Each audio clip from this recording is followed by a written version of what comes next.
வணக்கம் தலைவா, அனைவருக்கும் இனிய வணக்கம். இன்னைக்கு நம்ம இந்த ஒரு வீடியோவில் எதை பற்றி பார்க்க போறோம் அப்படின்னு பார்த்தீங்கன்னா, தமிழகத்துல முதல்வர் விஜய் அவர்கள் நகைக்கடன் தள்ளுபடி யாருக்கெல்லாம் கிடைக்க இருக்கிறது, யாருக்கு கிடைக்க வாய்ப்புகள் குறைவு.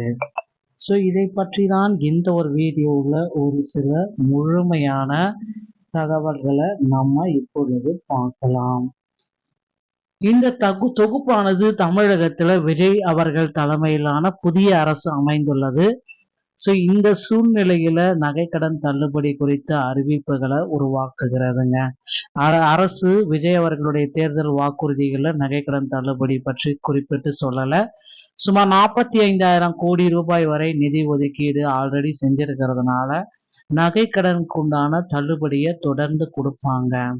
குறிப்பிட்ட 12 பொதுத்துறை வங்கிகள்ல கடன் பெற்றவர்களுக்கு மட்டும் இந்த சலுகை பொருந்தும் என்று கூறப்படுகிறது. தகுதியுள்ள பயனாளிகள் 5 சவரனுக்குட்பட்ட நகைக்கடன் வைத்திருப்பவர்கள், இலங்கை தமிழர் மற்றும் மறுவாழ்வு முகாம்களில் வசிப்பவர்கள் மற்றும் அரசு குடும்ப ஓய்வூதியர்கள், பட்டியலிடப்பட்டவர்கள், மாறாக அரசு ஊழியர்கள், கூட்டுறவு சங்க பணியாளர்கள் மற்றும் தவறான ஆவணங்களை வழங்கியவர்களுக்கு இந்த தள்ளுபடி வழங்கப்பட மாட்டாது. ஸோ இந்த என நிபந்தனைகள் விதிக்கப்பட்டிருக்கிறது. விண்ணப்பதாரர்கள் ஆதார் மற்றும் குடும்ப அட்டை விவரங்கள் தமிழ்நாட்டு முகவரியுடன் சரியாக இருக்கப்பட வேண்டும் அவசியம் என ஆதாரங்கள் வலியுறுத்துகிறது. மொத்தத்தில் இந்த திட்டத்தின் கீழ் பயன்பெற தேவையான தகுதிகள் மற்றும் தகுதியற்ற காரணங்கள் குறித்த விரிவான விளக்கங்களை இந்த ஒரு வீடியோவில் நம்ம பார்க்கலாம். நகைக்கடன் தள்ளுபடி முழுமையான தகுதி மற்றும் விதிமுறைகள் 45,000 கோடி ரூபாய் இதற்காக நிதி ஒதுக்கீடு.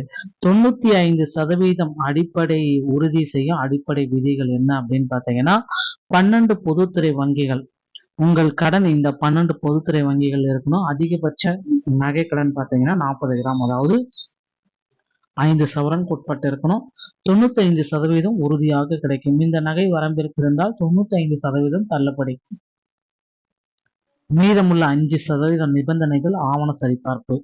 சரியான ரேஷன் அட்டை கடன் பெறும்போது வழங்கப்பட்ட சரியான ரேஷன் அட்டை, சரியான ஆதார் எண் தவறின்றி வழங்கப்பட்டிருக்கணும். எச்சரிக்கை: தவறான தவறுகள் வழங்கப்பட்டால் அல்லது ஆவணம் கொடுக்கப்பட்டால் தள்ளுபடி ரத்து செய்யப்படும். 100% தள்ளுபடிக்கு உத்தரவாதம் உள்ள சிறப்பு பிரிவினர்: இலங்கை வாழ் தமிழர்கள், மறுவாழ்வு முகாம்களில் வசிப்பவர்கள், ஒரு குடும்ப ஓய்வூதியர்கள், தமிழக அரசின் ஓய்வூதியம் மற்றும் நடப்பு ரேஷன் அட்டைதாரர்கள், தற்பொழுது வரை செல்லுபடியாகக்கூடிய அட்டையை வைத்திருப்பவர்களுக்கு இந்த தள்ளுபடி கிடைக்கும். தள்ளுபடி பெற தகுதியற்றவர்கள் அப்படின்னு நம்ம பார்க்கிறப்ப நிராகரிப்புக்கு உண்டான காரணம்: பணியாளர்கள், அரசாங்க ஊழியர்கள், கூட்டுறவு சங்க ஊழியர்கள் மற்றும் நிர்வாக குழு உறுப்பினர்கள், அவர் குடும்பத்தினர். மோசடி விதிமுறை வயலேஷன்: 40 கிராமுக்கு மேல் நகை வைத்திருப்பவர்கள் கவரிங் போலி நகை வைத்து கடன் பெற்றவராயிருந்தால் மோசடியில சேர்ந்திருப்பாங்க.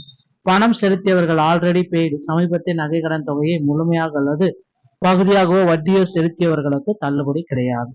நிபந்தனை: முகவரி நிபந்தனை, இருப்பிட சான்று, ஆதார் மற்றும் ரேஷன் அட்டையில் உள்ள முகவரி கட்டாயம். தமிழ்நாட்டை சேர்ந்தவருக்கு மட்டும்தான் இந்த நகைக்கடன் தள்ளுபடி அப்படின்றது கிடைக்கும்.